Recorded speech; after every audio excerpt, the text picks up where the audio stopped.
Hello students, कैसे हैं आप लोग। Welcome to Equator Academy Dehradun. और हम लोग आज फिर कुछ इस छोटे से एक लेक्चर में कुछ करंट अफेयर्स की बात करेंगे जो मुझे लगता है कि आपके यूकेपीसीएस प्रीलिम्स जो कि आपका 3 अप्रैल को होने वाला है उसके एग्जाम में आ सकता है। चलिए आज कुछ हम लोग बात करेंगे गवर्नमेंट ऑफ इंडिया के मिशन की, यानी कि लक्ष्य की बात करेंगे जो उन्होंने रखा है कि भाई पर्टिकुलर ईयर तक क्या कर देंगे, उस मिशन को वो लोग क्या कर लेंगे, अचीव कर लेंगे। ठीक है, तो ये आपसे एग्जाम में पूछ सकते हैं कि क्या क्या ऐसे मिशन हैं जो गवर्नमेंट ऑफ इंडिया ने रखे हैं कि वो अचीव कर सकते हैं। तो चलिए शुरुआत करते हैं। पहले सबसे पहला है कि गवर्नमेंट जो है आपके इंडिया, जो हम अपना इंडिया है उसको टीबी फ्री यानी कि ट्यूबरक्लोसिस जो आपकी होती है टीबी फ्री कब तक बना लेंगे। तो भाई टीबी फ्री बनाने का जो रखा है लक्ष्य वो रखा है 2025। अब देखो क्वेश्चन कैसे आएगा कि टीबी फ्री बनाने का जो डेडलाइन रखी है, यानी कि डेड ईयर रखा है कि उस ईयर तक आते आते हम लोग अपने पूरे देश को, इंडिया को टीबी फ्री कर देंगे, तो 2025 तक हम लोग फ्री कर देंगे। यहाँ आप लोग के लिए एक और फैक्ट जानना जरूरी है कि टीबी जो है, ट्यूबरक्लोसिस जो है, वो आपके जो लंग्स होता है, जो इन्फेक्टेड पर्सन होता है उसके लंग्स को इन्फेक्ट करता है। और इसको दूर करने की भारत सरकार बहुत पहले से एक डॉट नाम का प्रोग्राम है वो चला रही है। ठीक है, तो ये आपको एग्जाम में मुझे लगता है कि आ सकता है। ठीक है, चलिए दूसरा देखते हैं हम लोग।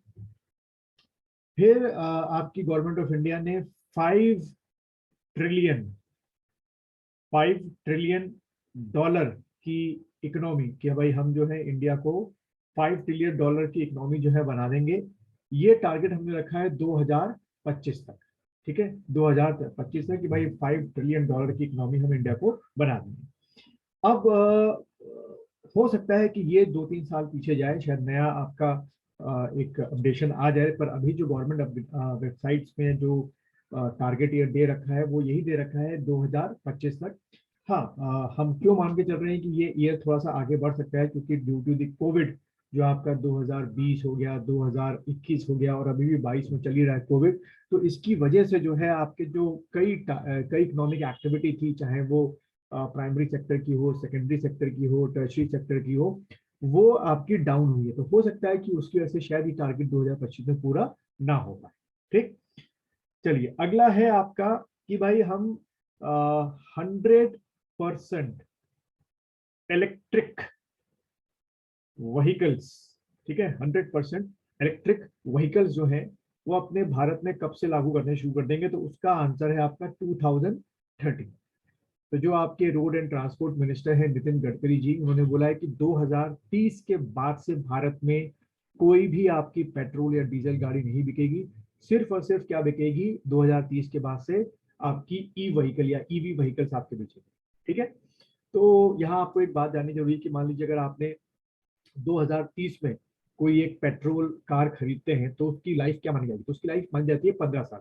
यानी कि अगर आप 2030 में कोई पेट्रोल व्हीकल खरीदते हैं तो वो पूरा आपका 2045 तक जो है वो आपको वैलिड होगा, आप चला सकते हैं। लेकिन मार्केट में आपको 2030 के बाद कोई भी पेट्रोल व्हीकल, कोई भी डीजल व्हीकल नहीं मिलेगा। मैन्युफैक्चरिंग वो शायद लास्ट ईयर आता होगा, लेकिन मुझे लगता है कि शायद हम इससे थोड़ा सा और पहले इसको इम्प्लीमेंट करते हैं, जिस हिसाब से अभी जो आपके ये फेम स्कीम है मैंने अपने वेबसाइट में दे रखा है, वहां जाके पढ़ सकते हैं। वहां पर बहुत डिटेल में मैंने आपको ईवी व्हीकल्स और फेम व्हीकल्स के बारे में दे रखा है। चलिए अगला टारगेट जो है भारत सरकार का वो है कि भाई कब तक हम भारत से HIV, ठीक है, ह्यूमन इम्यूनो वायरस जो आपका है ना, HIV जो है डिजीज है, वो कब तक हम लोग जो है वो खत्म कर देंगे। एक्वायर्ड इम्यूनोडेफिशिएंसी सिंड्रोम ये HIV वायरस करता है। तो इसको हमने लक्ष्य रखा है 2023 तक।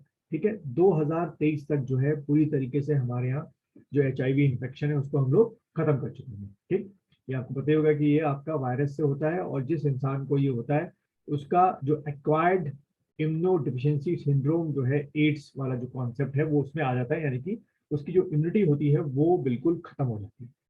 ठीक, अच्छा उसके बाद अगला जो मुझे लगता है कि आपके एग्जाम पे आ सकता है वो है आपका क्या, कि हम अपने भारत से जो मलेरिया है, ठीक है, अपने भारत से जो मलेरिया है वो पूरी तरीके से कब तक खत्म कर देंगे। तो उसका आंसर है 2030 तक हम जो है मलेरिया को पूरी तरीके से इरेडिकेट कर देंगे। आपको यहाँ एक और चीज पता होगी कि मलेरिया जो होती है उसमें जो आपके वेक्टर होता है, वेक्टर यानी कि जो बीमारी को फैलाए, तो वो कौन होता है, प्लाज्मोडियम वाइवेक्स, यानी कि फीमेल एनोफिलीज, आप सॉरी मच्छर होता है, प्लाज्मोडियम वाइवेक्स तो क्या हो गया, कॉज हो गया। ठीक है, प्लाज्मोडियम वाइवेक्स जो है ध्यान रखना कॉज है, और अगर पूछे कि मलेरिया का वेक्टर कौन है तो फीमेल एनोफिलीज हो गया। ठीक है, और कॉज पूछे तो प्लाज्मोडियम वाइवेक्स ये आपका फाइलम प्रोटोजोआ को बिलोंग करता है। ठीक है, तो देखो कोई भी क्वेश्चन यहाँ से आ सकता है, 3-4 चीजें मैंने थोड़ा सा आपको थोड़ा सा बढ़ा के बता दी, तो यहाँ से आप एक बार रिवाइज कर लीजिए। फिर इसी तरीके से आ, सभी जो आपके विलेजेस हैं, villages all villages connect to through broadband. ठीक है, कनेक्ट थ्रू ब्रॉडबैंड। तो वो टारगेट क्या रखा है भाई कि जितने आपके विलेजेस हैं वो सारे के सारे किससे, ब्रॉडबैंड से कनेक्ट हो जाए। तो वो हमने रखा है यही साल जो अभी चल रहा है 2022। तो उम्मीद है कि 2022 के अंत तक आते आते सारे के सारे जो आपके विलेजेस हैं वो ब्रॉडबैंड से क्या हो चुके होंगे, कनेक्ट हो चुके होंगे। ये पूरी उम्मीद है कि ये हम हासिल कर लेंगे। फिर उसके बाद एक ये भी मुझे लगता है बड़ा अच्छा है कि 100% electrification of electrification electrification of railway lines. ठीक है, इलेक्ट्रिफिकेशन ऑफ रेलवे लाइंस, क्योंकि अभी भी कुछ जगहों पर रेलवे लाइंस में क्या चलते हैं आपके जो ये डीजल इंजन हैं वो आपके चलते हैं। तो हम भाई 100% इलेक्ट्रिफिकेशन जो है वो कब तक कर लेंगे, तो इसका जो टारगेट रखा हुआ है 2023 रखा है। तो 2023 तक भारत की सभी ब्रॉडगेज लाइनों में हम जो बिजली के तार हैं उनसे लाइन चालू कर देंगे और फिर बिजली के इंजन जो है वो चला करेंगे। अब देखिए आपके हमारे देहरादून में भी अभी 2-3 साल पहले ही जो है वो रेलवे लाइन में जो इलेक्ट्रिक लाइन है वो पहुंची है। तो अब जाके जो है रेलवे लाइन जो इंजन होता है इलेक्ट्रिक इंजन आता है, वरना उसके पहले डीजल इंजन हरिद्वार से यहाँ तक आया करता है। ठीक है, फिर एक बड़ी अच्छी स्कीम है, देखिए कब तक मतलब हो जाए पूरी। वो है हर घर में नल से जल। हर घर में नल से जल। ठीक है, तो ये जो लक्ष्य रखा हमने वो रखा है 2024 कि भाई हर घर में नल से जल जो है 2024 तक हम लोग पहुंचा देंगे। ये आपके मुझे लगता है कि एग्जाम में आ सकता है। देन एक फुट एंड माउथ डिजीज आपकी होती है, foot and foot and mouth disease. ठीक है, फुट एंड माउथ डिजीज, इसको हम लोग ने रखा है कि 2025 तक हम इसको क्या कर देंगे, 2025 तक हम लोग इसको इरेडिकेट कर देंगे।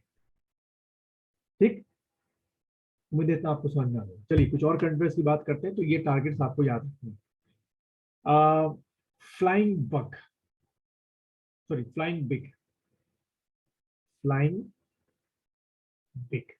अब ये न्यूज में क्यों रहा, तो क्या चीज है फ्लाइंग बिग, तो भाई फ्लाइंग बिग जो है वो आपकी एक न्यू एयरलाइन सर्विस है जो कि जनवरी 2021 में भारत में शुरू हुई।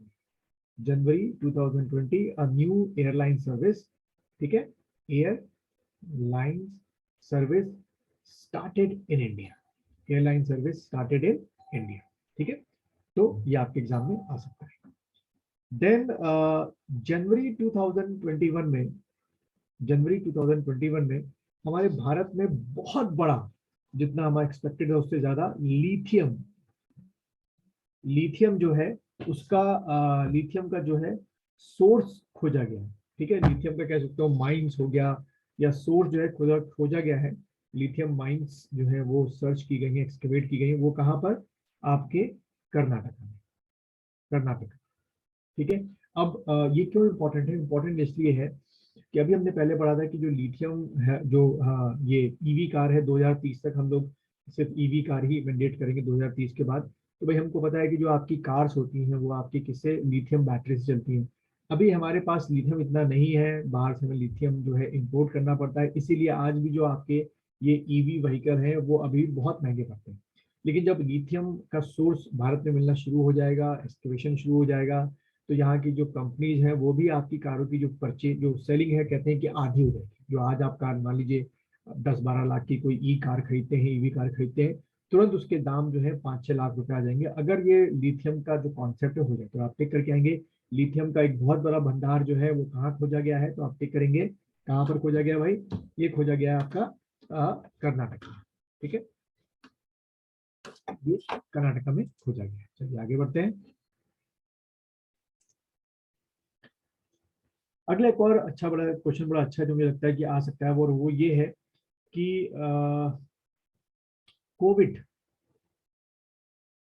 जो वैक्सीनेशन प्रोग्राम है, कोविड वैक्सीनेशन प्रोग्राम, ठीक है, कोविड वैक्सीनेशन प्रोग्राम, उस एक वैक्सीनेशन प्रोग्राम का एक पैनल बनाया गया है, ठीक है। Panel has been what constructed by the government of India, और इस पैनल का जो हेड है कि किस तरीके से वैक्सीनेशन जो है 100% अचीव करनी है, वो बनाया गया है हेड को RS शर्मा को, ठीक है, RS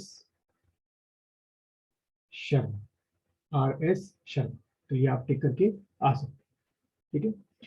देन उसके बाद हर साल एक बहुत बड़ी रिलीजियस यात्रा होती है, उसका नाम है परशुराम कुंड तीर्थ यात्रा। मैं लिख देता हूँ, परशुराम कुंड तीर्थ, TRITH, तीर्थ यात्रा, ठीक है। परशुराम कुंड तीर्थ यात्रा ये हर साल कहाँ होती है, तो आप टिक करके आइएगा, अरुणाचल प्रदेश में आपकी, ठीक है। चलिए, फिर उसके बाद